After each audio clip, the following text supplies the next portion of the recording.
وغصت في بحر الأفكار، زان القصيد وحان وقت القصيدة، في شرد الأفكار لا شك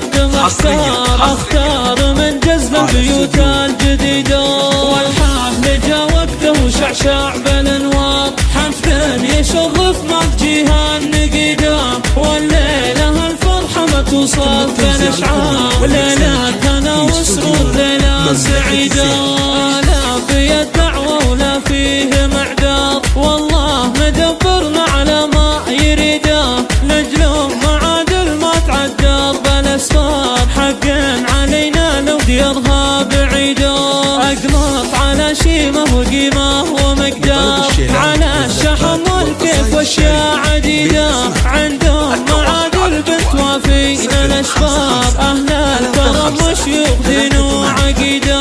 هي بنت صنهات والنعمة مليار، فيها الكرم فيها المزايا الحميدة، عقل محمود بوصفك الفكر يحتار، مالك شبيه في الحريم ونديده، فيها الجمال اللي تناقلها الأخبار، فيها من أوصاف المهارة العنيدة، متميزة بالزين وتخطى الأنظار، طلت عن كل الخلايق بريدة،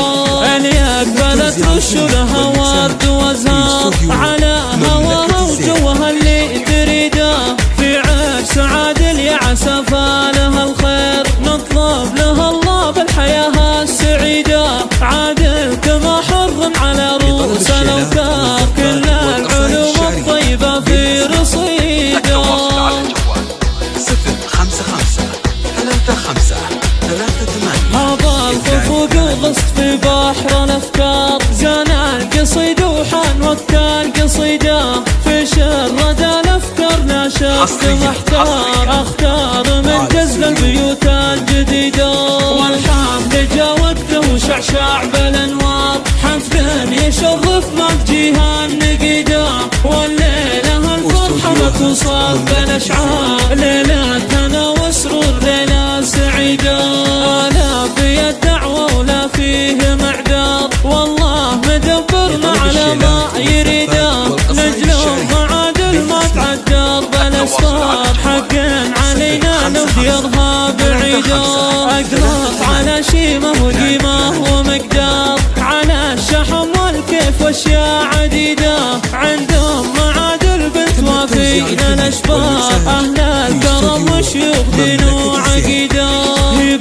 بنت صنهات والنعمة مليار، فيها الكرم فيها المزايا الحميدة، عقل محمود بوصفك الفكر يحتار، مالك شبيه في الحريم ونديده، فيها الجمال اللي تناقلها الأخبار، فيها من أوصاف المهارة العنيدة، متميزة بالزين وتخطى الأنظار، طلت عن كل الخلايق